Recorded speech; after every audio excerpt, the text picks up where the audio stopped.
The lock had been changed. I stood on my own porch with a grocery bag cutting into my fingers, key in hand, turning it in a deadbolt that no longer belonged to my key. Behind me, on the lawn, I had reseated myself every spring for 11 years. My son's car was parked at an angle, like he'd pulled in fast and didn't care how it looked. Mom. Daniel opened the door before I could knock. He didn't step back to let me in.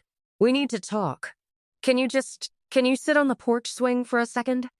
Behind him, in the hallway, stood my daughter-in-law, Renata, holding a clipboard against her chest like a shield.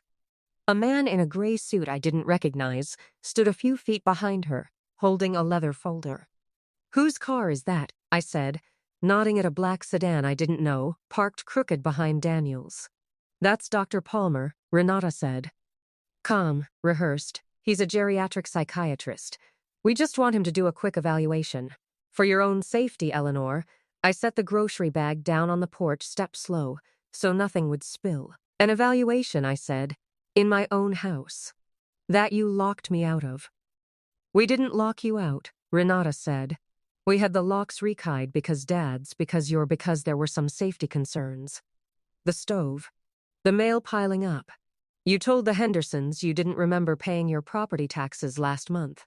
I paid them in October, same as every year for 41 years. See, she said, turning to the doctor, not to me, this kind of confusion. This fixation on specific facts to seem lucid, it's actually pretty textbook. My name is Eleanor Marsh.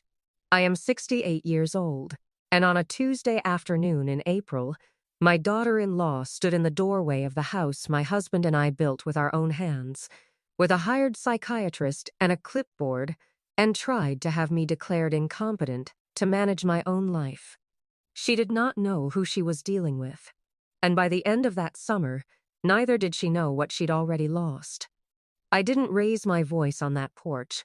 I want to be clear about that, because everything that came after depended on what I did in that first hour, and I did not give them the scene they were hoping for. I looked at Dr. Palmer and asked him, evenly, whether he had been retained by my son and daughter-in-law or by a court. He admitted a little uncomfortably, I thought that he'd been hired privately, that there was no court order, no petition filed, nothing but a phone call and a check. Then I declined the evaluation. I said, I'll see myself out, since apparently I don't have a key to my own house anymore. Mom, don't be dramatic, Daniel said. Nobody's putting you anywhere. We just want to make sure you're okay. You scared us, with the tax thing, and Renata found your car with the door open in the driveway last week, and I left the door open because I was carrying in your daughter's birthday present, which took 2 trips, I said. You were both at work. I let myself in with the key I had then. Renata's jaw moved, just slightly. She hadn't expected me to remember details. She'd expected fog. I picked my grocery bag back up. I'll be at the Cranfords, I said. You know where to find me when you're ready to give me my key back. I walked down my own porch steps like a woman with somewhere calm to go, and only once I was around the hedge, out of sight of that window, did my hands start to shake. Margaret Cranford has lived across the road from me for 32 years. She made me tea before I'd finished explaining, and by the time I got to the part about the psychiatrist, she had already picked up her phone. You're calling someone, I said. I'm calling my nephew, she said. He's an elder law attorney in the city. Ellie, sit down. Drink that. You are not going to handle this by yourself on a porch swing. That nephew was Thomas Okafor, and he arrived at Margaret's kitchen table 40 minutes later with a legal pad in a manner so unhurried it made me feel, for the first time that day, like the floor under me was solid again. First things first, he said. Is there any court order, any emergency detention petition? Anything filed with a judge? He said no. Just the 2 of them and a private doctor. Then legally, right now, nothing has happened to you. No one can commit you, remove you from your home, or take control of your finances without a court process, and that process requires actual medical evidence and due notice. What they did today was intimidation, not law. He tapped his pen against the pad. But intimidation escalates when it isn't stopped. So we're going to make sure it can't. I don't even know what they think they'd gain, I said. It's my house. My name's on the deed. Thomas looked at me for a long moment. Mrs. Marsh, he said, when did your husband pass? 6 years ago, March. And who handled the estate? Daniel wanted to. I let him. He said it would be easier if I didn't have to deal with lawyers while I was grieving. I heard how that sounded even as I said it. He handled the funeral costs, some of the accounts. I kept the house and the land in my name. I didn't think there was anything left to handle. Is there anything else? A pension from your husband?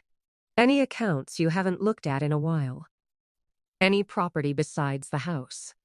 I almost said no. And then I remembered. There's a rental, I said slowly. A little duplex on Ash Street. Robert bought it in the 90s, before Daniel was born, with money from his brother's estate. It's never been in both our names, just his. And then, when he passed, it should have gone to me, but I never changed the paperwork. I don't even know if I still get the rent checks. Daniel said he'd handle the transfer years ago. Thomas wrote something down and underlined it twice. I'd like to pull the county records tomorrow morning, he said, just to see whose name is actually on that deed today. I didn't sleep that night. I lay on Margaret's guest bed staring at her ceiling fan, and for the first time in a long while, I let myself go all the way back past the porch, past the locked door, to try to understand how a woman raises a son with her whole heart and ends up locked out of her own house by people wearing his last name. I met Robert Marsh when I was 22, waiting tables at a diner outside Youngstown, and he came in every Thursday for 2 months before he worked up the courage to ask if I got Sundays off. We married the following spring in my mother's backyard, with folding chairs borrowed from the church and a cake his sister baked lopsided on one side. We didn't have money. We had a 2-room rental above a hardware store and a plan, which was mostly, work hard, save what we can, don't waste what we're given. Robert drove a delivery route for 11 years before he saved enough, alongside a small inheritance from his brother, to buy that little duplex on Ash Street. We lived in one unit and rented the other for years. Until we'd saved enough for the down payment on the house I was, as of that Tuesday, locked out of. Daniel came along 4 years into the marriage, after 2 losses I don't talk about much even now. He was, from the very start, the center of both our lives in a way that maybe wasn't entirely healthy, though I couldn't have told you that at the time. Robert worked doubles so Daniel could take piano lessons. I took in sewing work at night so there'd be new cleats every season, a car for his 16th birthday, the first semester of college paid outright so he wouldn't start his adult life in debt like we had. He was, for a long time, a good son. Called on Sundays. Came for Thanksgiving. Helped Robert re-roof the garage the summer before he left for college. Then he met Renata. I want to be fair to her, even now, even after everything, because the version of this story where the daughter-in-law is simply a villain from the first handshake is too easy, and it isn't true. She was sharp and funny and ambitious in a way I found almost admirable at first. She'd built a small interior design business from nothing. Talked about scaling and positioning in ways that made Robert's eyes glaze over good-naturedly at dinner.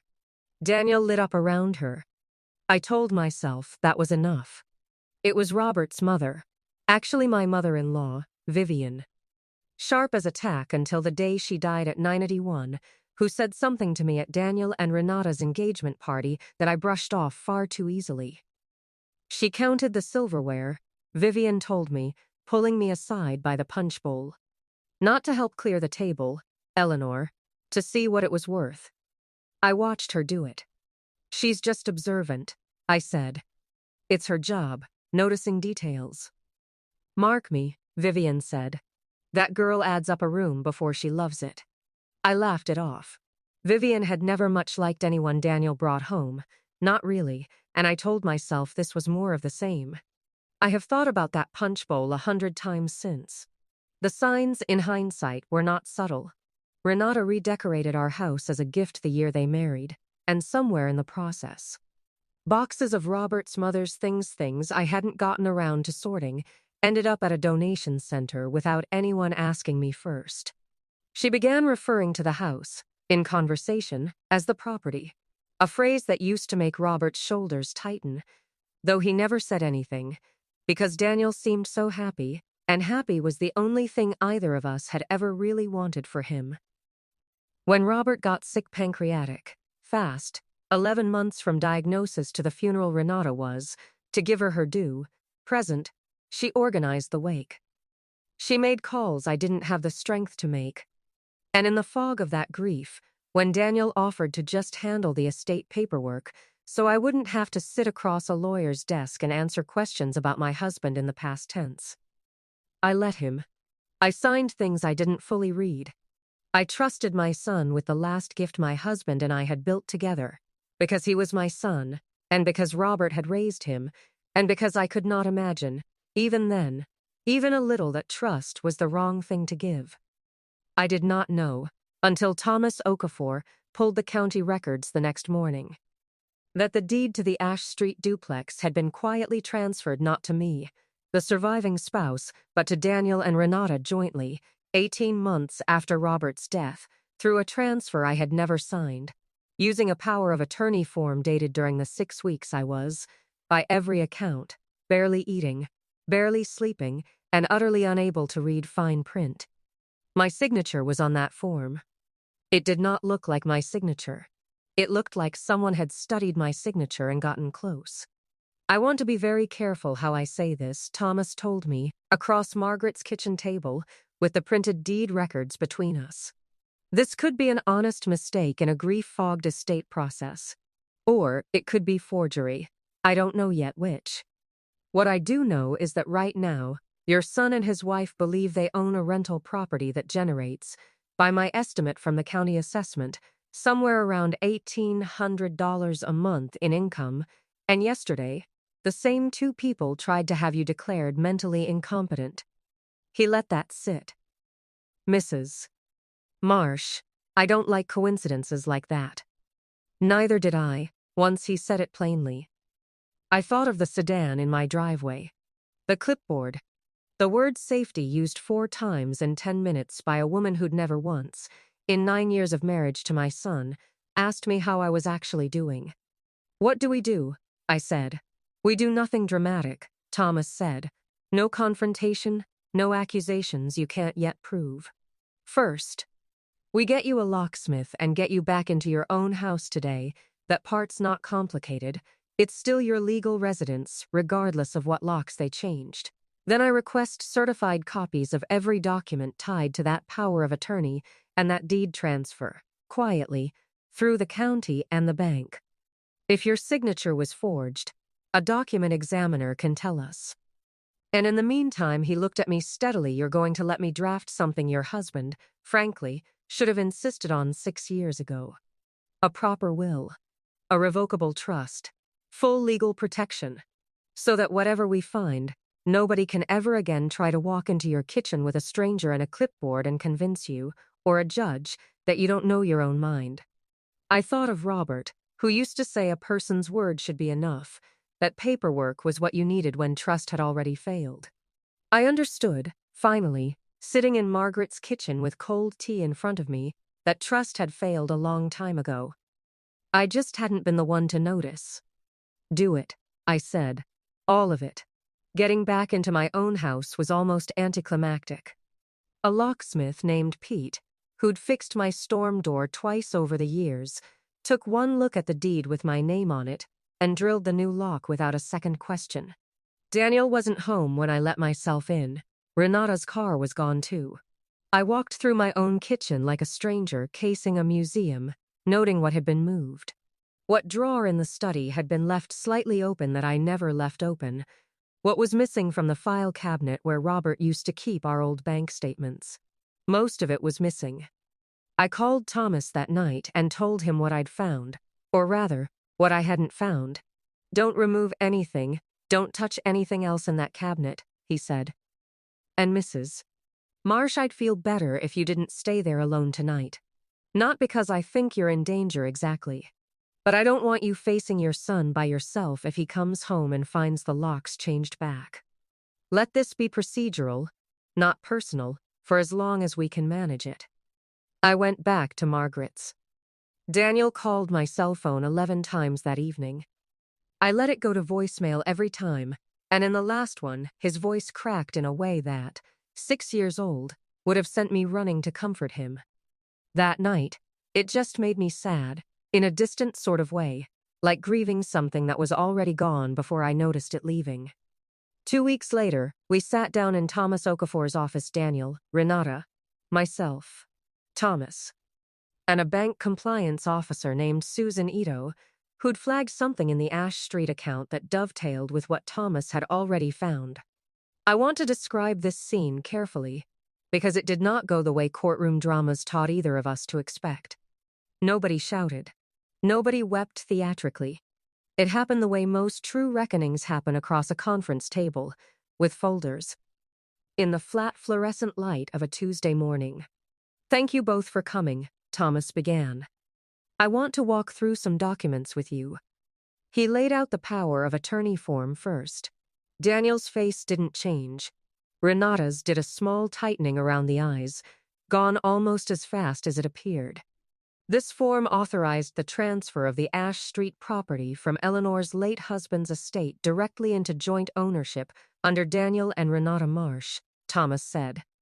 It's dated 6 weeks after Robert Marsh's death. Eleanor has no memory of signing it.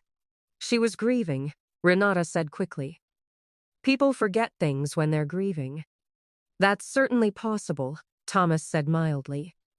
Which is why I had it examined by a certified forensic document analyst, comparing it against 17 verified samples of Eleanor's signature from that same period: checks, cards, a hospital consent form from 3 weeks prior. He slid a report across the table. The analyst's conclusion, with a high degree of confidence, is that the signature on this power of attorney is not a match. Silence. Real silence. The kind with weight to it. "Daniel," Susan Ito said, gently but without flinching, "I also want to flag something separate. Over the past 14 months, 4 withdrawals totaling just over $11,000 were made from the Ash Street rental account, an account your mother, as the rightful owner, was never given access to or statements from. Those withdrawals correspond, in timing, to 4 deposits into a business account under Renata's design company. Renata's clipboard, she'd brought it again, out of habit or armor, I couldn't tell, slid an inch on the table as her hand tightened around it.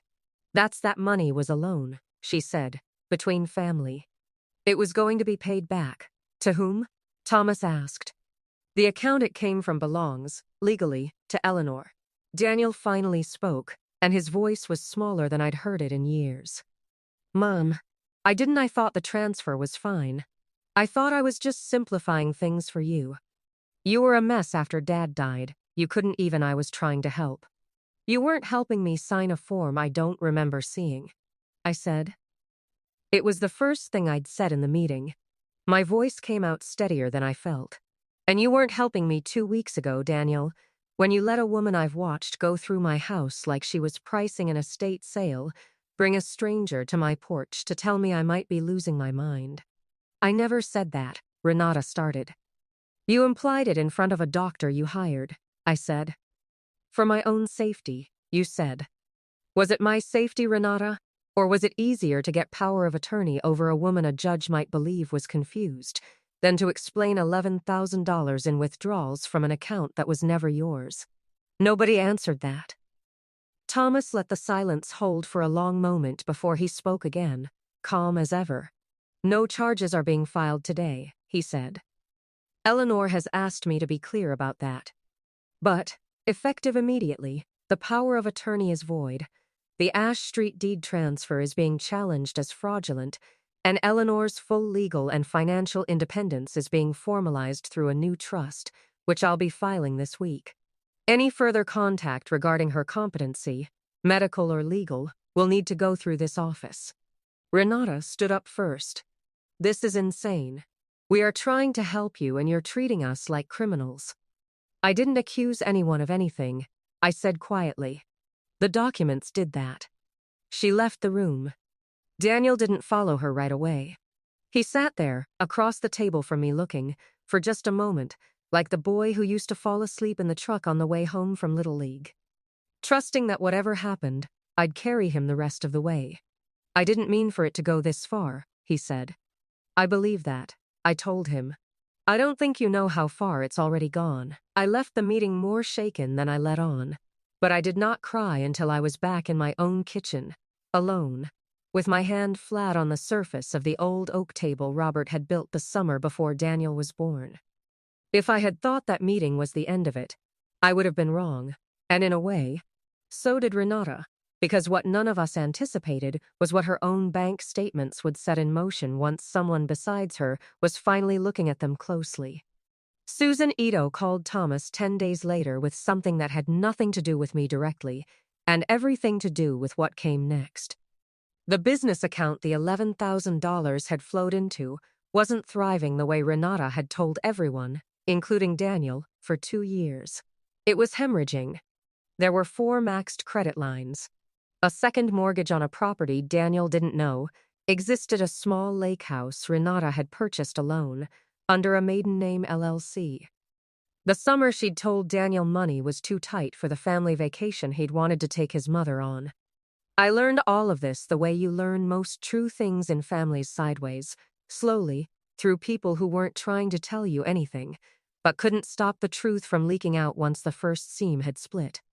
It was Daniel who told me, 3 weeks after that conference room meeting, sitting on my porch swing, the same one Renata had asked me to sit on, the day this all began except this time, he was the one who looked like he might come apart. She's been lying to me for 2 years, he said. About the business. About money. There's a house, Mom, a whole house I didn't know about. I confronted her about the withdrawals from your account and she unraveled. All of it came out. The design business isn't scaling, it's failing. She's been taking money everywhere she could reach to keep it afloat and keep me from finding out, and I let her convince me the fastest way to fix our money problems was to get more control over yours. I didn't say I told you so. I didn't say anything for a long moment, just let the porch swing creak under both of us, the way it used to when he was small and scared of thunderstorms. What happens now? He finally asked. That's not up to me, I said. That's between you and her, and you and yourself. But Daniel, I need you to hear this part clearly, because I'm only going to say it once. I forgave a great many small things over the years because you were my son, and I loved you more than I examined you. I'm not going to keep doing that. Whatever you decide about your marriage, the trust I had in you as the person handling my affairs, that's gone, and it isn't coming back just because you're sorry. It has to be rebuilt. Slowly, if you want it rebuilt at all. He nodded, and for the first time in longer than I could remember, he didn't argue with me, didn't explain, didn't manage the conversation the way he'd learned to manage every conversation with his wife. I want it rebuilt, he said. I don't know how yet. But I want to. The separation from Renata took 4 months to finalize, and it was not gentle, though it was, by the end. Honest, which was more than I could say for the 2 years before it. Daniel moved into a small apartment across town. He got a second job on weekends, not because I asked him to, but because, he told me, he wanted to pay back the $11,000 taken from the Ash Street account before he asked me to trust him with anything else. I let him. I did not offer to forgive the debt outright, though I could have. Robert used to say that people don't learn the shape of what they've broken until they've had to carry the pieces a while themselves, and I found, to my own surprise, that I agreed with him more with each passing month. Daniel started coming to Sunday dinner again alone, at first. Awkward in a house he'd once tried to have me removed from. He brought his own contribution each time, nothing extravagant, sometimes just a loaf of bread from the bakery he passed on his way over, but always something, as if he understood, without my having to say it, that showing up empty-handed to rebuild trust wasn't showing up at all. 6 months after that conference room meeting, he handed me a check for the final installment of what he owed the Ash Street account and an envelope alongside it. What's this? I asked. Read it later, he said. Not in front of me. I'll be too nervous. It was a letter, 4 pages, handwritten. The first he'd written me since he was a boy at summer camp. In it he told me things I already half knew, and things I didn't, how frightened he'd been of Renata's disappointment for years. How he'd told himself that easing her financial pressure was a kind of love. How somewhere in that logic he'd lost track of the difference between loving his wife and enabling her, and how he'd let that same confusion bleed into how he treated me, his mother, as an asset to be managed rather than a person to be honored. I don't recover from something like a locked door and a hired psychiatrist because of one letter, however well written. But I read it twice and folded it into the keepsake box on my dresser. The same box that holds Robert's old watch and the pressed flower from our wedding. Because some things earn their place among what you choose to keep. The Ash Street deed was formally restored to my name that autumn, with Thomas's help and, notably, with Daniel's full cooperation. He signed every document without complaint, without negotiation, without once asking what was fair, which told me more than any apology could have. I didn't sell the duplex. I didn't need the extra income badly enough to be worth losing the last thing Robert had built with his own 2 hands before I'd even fully understood what a life with him would look like. Instead, I did something that surprised even me. I offered the smaller unit, at a fair but reduced rent, to a young widow with 2 kids from my church, a woman named Carol who reminded me, in the exhausted, careful way she carried herself, of who I might have become at 30 if Robert had died young instead of at 69. It felt, in some small way, like putting the property back to the purpose it was always meant to serve, not as leverage, not as an asset to be quietly stolen, but as shelter, freely given, the way Robert would have wanted it used. The gathering that brought this chapter of my life to a close happened the following spring, almost exactly a year after that Tuesday on the porch. It wasn't a courtroom, or a lawyer's office, or a hospital hallway. It was my own dining room. The leaves let into the oak table Robert built, 12 chairs instead of the usual 6. Because I'd invited more than just family. Margaret and her husband, Thomas Okafor, and his wife, Carol from the duplex with her 2 kids, and Daniel, who arrived early to help me carry chairs up from the basement. Renata was not there. I want to be honest about that, because this isn't a story where everyone reconciles neatly at the end, holding hands around a turkey. Some breaks don't mend. And I've come to believe that's not always a failure. Sometimes it's simply the truth finally being allowed to stand where a performance used to be. Before we ate, Daniel stood up, a little awkwardly, glass of sparkling cider in hand instead of wine, since he'd given that up too, in the past year, quietly, without making a production of it. I want to say something, he said, and I know it's going to be uncomfortable, and that's fine, because I earned uncomfortable. He looked at me. A year ago I let my mother get locked out of her own house. I let someone I loved convince me that controlling her was the same thing as caring for her. I was wrong, and I knew I was wrong before I let it happen. And I did it anyway because it was easier than saying no to someone I was scared of losing. The table was quiet. Carol's youngest kicked her feet against her chair leg, the only sound for a moment. I can't undo that, he said. I know a letter and a debt paid off and a year of Sunday dinners doesn't undo it. But I wanted to say it out loud, in front of people, because Mom taught me eventually. The hard way that the truth belongs in the light, not managed in a side conversation where it's easier to control. He looked at me. Thank you for not giving up on me being someone worth trusting again. I'm going to keep earning it. I didn't say anything grand back. I've never been one for speeches. I just reached over and put my hand over his on the table. The way I used to when he was small and scared of storms, and let that be the answer. People ask me sometimes, when I tell pieces of this story, whether I regret trusting Daniel with the estate paperwork all those years ago, whether I regret not reading more closely, asking more questions, keeping tighter control from the start. I don't, not really. I think there's a difference between the trust you give someone because you love them and the blindness you fall into because examining what you love feels like a betrayal of the love itself. I gave Daniel too much of the second and not enough of the first, and Renata found the gap between them and moved into it before I ever noticed there was room. What I've learned, at 69 now, a year wiser and considerably more careful with my paperwork, is that love without boundaries isn't really love at all, it's just an open door, and eventually someone will walk through it who has no business being there. Real love, the kind Robert and I tried to build a whole life around, asks questions. It reads the fine print. It says no sometimes, plainly without apology, and trusts that the people who truly love you back will still be standing there when you're done saying it. Daniel is still standing there, Renata is not. And I am back in my own house, with my own key, on my own terms, which, it turns out, was the only inheritance that ever really mattered.